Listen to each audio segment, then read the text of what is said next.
guys, welcome back to my channel. If you're new, hi, I'm Gabby. So I'm sure you saw the title and thumbnail. Today I'm going to be showing you guys how I make these DIY phone charms that have been super popular recently. I've been seeing these all over social media and I think they're so fun and such a interesting accessory, if you want to call them that. They also really come in handy, especially being a girl. You know, we never have pockets. We're always trying to carry too many things at once. So, you know, instead of needing to carry your phone, you can just put it around your wrist and then, you know, your hands are free to carry other things. And it's just kind of nice in that way. Like, this has come in handy a lot. These are also so simple and easy to make. You can have so much fun with it. It's obviously completely customizable when you make it yourself. Like, you have full control over everything. You can determine the length, the beads you use, the colors. You can match the charm to your phone case if you want. I always think that's really fun. I also really wanted to make these myself and show you guys and do a video on it because to buy these, they can be so expensive. Like, I was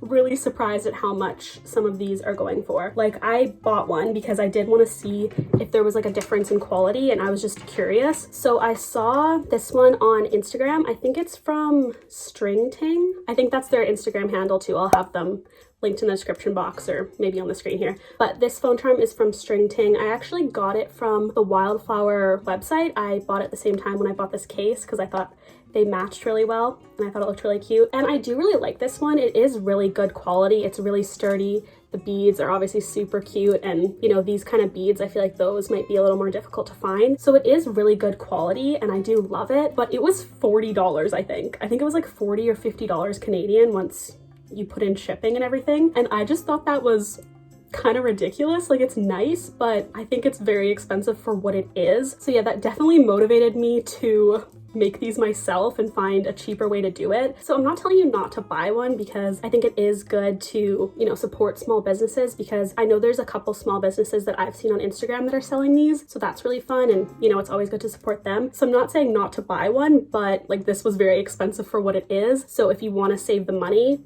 you can definitely make them yourself. The results will be just as cute. Like, you'll make one just as cute as this one. So I got all the supplies to make these off of Amazon. I'll have the ones I bought linked in the description box below, but you could probably just go to your local craft store if you want. I just found Amazon was cheaper, and I don't know, sometimes buying online is just easier in general. I think that's all I wanted to mention, so let's get started. So here's everything you're going to need. Any string of your choice. I like to use Korean wax cord that's 0.5 millimeters. Any beads of your choice. I got all of mine off Amazon, but this is probably the most flexible part. You can pretty much use any beads you have on hand or any ones you want. A pair of scissors, and lastly, you're going to want a snap clip barrette and a bobby pin. These are optional, but they are super helpful. And that's everything. Okay, so first thing you're gonna need is your string and a bobby pin or a clip like this. I found this clip was even better than a bobby pin for this part, but you're gonna start with the string on the roll. A lot of people cut the string first. I don't like doing that. I don't think that's a smart idea. I'll explain that further in a bit, but just trust me, you're gonna wanna keep the string on a roll. So you're just gonna unwind a little bit of string. You can always add more after, so don't worry, don't get too exact with this. And then you're gonna take your clip and put it over the string and snap it down. There we go. And this pin is just going to be used as a stopper for your beads, if that makes sense, just so your beads aren't flying everywhere. Okay, so now that you have that done, the next step is super simple. You're just going to start stringing on your beads. So this is where you can get really creative and have a lot of fun with it. Do whatever you want, choose whatever beads you want. You can do a pattern or you can just do it completely random. It's completely up to you. So I'm just going to start stringing my beads on, and you guys don't need to watch me do that. That would be super painful. So I will come back and show you guys what to do next after you have all your beads on the string. So I was just stringing my beads on, and a problem that you guys are likely to run into is that the string will probably start to fray a little bit on the end. I don't know if you can see that, but just from stringing the beads on continually, it'll probably start to fray. So to fix that, I just like to cut the end. Like, I just like to snip it. So I'll just take my scissors and cut the end. That's the main reason why I recommend you guys don't cut your string before you start putting the beads on, because then if you have to keep cutting the string because it's fraying, you don't want to run out of string and have your charm be too short. So that's why I would suggest keeping it on the roll. Okay, so I finished stringing my beads on. I decided to do one that was green, white, pink, red. I did it to match this phone case. This is from Wildflower. I thought it would match that really well. So I usually bead until it's about 11 inches or so. That's about 30 centimeters, 27 centimeters if you're Canadian and you use metric, but you can obviously make it as long or as short as you want. I usually will just fold it over and kind of test it. Like I'll usually fold it and then put my wrist through it and kind of measure it that way and just decide how long I want it, but that's usually how long I make mine. So now that you have all your beads on, you're going to want to tie it off. So this is where the bobby pin comes in handy. I was using this string before, but I like to use the bobby pin for this part just because it's thinner. You'll see why in a bit. So I took this clip off and now I'm going to grab my bobby pin. So what I do is I fold it in half and then I just pinch the beads down so they're where I want them, and then I'll put the bobby pin right there on the end.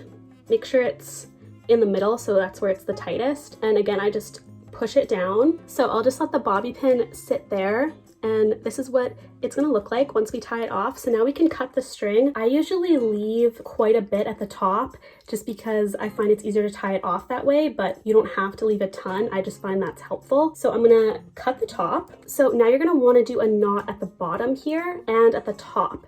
So you're going to want to have like a loop, if that makes sense. I'll show you one that's done so you can get an idea of what it's supposed to look like. Okay, so this is a finished one just to give you a better idea. So as you can see there, maybe that's how you can see it the best. So there's a knot at the bottom here, and then there's also a knot at the top, and then you want there to be a loop here.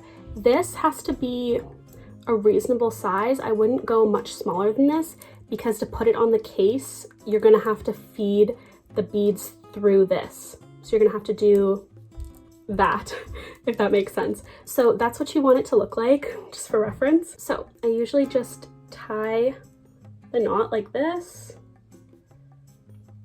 Again, this is why the bobby pin's helpful, because then it just holds the beads in place. So that's the bottom knot. And now you're just gonna knot the top, which this part is a little bit more difficult because it's hard to hold it completely straight. You could probably get someone to hold it for you and help you. That's about a decent sized loop. So I'm just going to double knot that. I usually put my finger there just to kind of catch it, and then I'm going to tighten that. All you need to do is knot it twice. I find that's enough. It'll be secure enough. So now you're just going to cut the ends. You don't need this long of an end, obviously, so I'm just going to snip that. There, so this is the finished phone charm. Now I'll show you guys how to put it on your cases. Okay, so you're going to take your case and your phone charm and you're going to put it through this little hole here where your volume adjustment would be. Well, these are your volume dials, but where your silent mode would be, you guys know what I mean. You're going to put the string through there like that. So I have my string through there. Now I'm going to take these and just feed it through the loop. Okay, so now that you feed it through, you're just going to pull it tight, and there you go. Now it's knotted on. And then I like to take this little end and hide it inside the case, if that makes sense. I just press it down so you can't see that, and then you're going to take your phone. So once you have that on, you're going to take your phone, and like I said, I like to hide the knot inside, so then I just place my phone in the case, and there you go. As you can see, you can't see the knot or anything, and it's still really secure. I don't feel like I'm gonna lose it or the beads are gonna fall off or something, because imagine the disaster. I don't know why, but I always just think of that. I'm like, what if the string breaks and beads just fly everywhere and I'm like out in public? I don't know why, but that's just what my mind does. I'm always like, that would be so embarrassing. But anyway, this is the finished phone charm on the case. I think this is super cute. I really like how this one turned out, actually. I just used beads that kind of coincided with the case to match, and I think it's really cute. So that's it. Thanks so much for watching. If you stayed until the end, hopefully you found that helpful and you'll be able to make one of these phone charms. I think they're so fun. I'm really excited to see you guys make them. So let me know if you make them and how they turn out. But that's all I have for this video. Thanks again for watching. Comment down below anything you want, and I'll see you guys in my next video. Bye.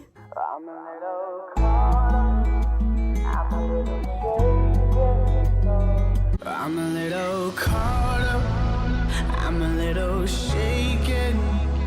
You are that someone I could make a mistake.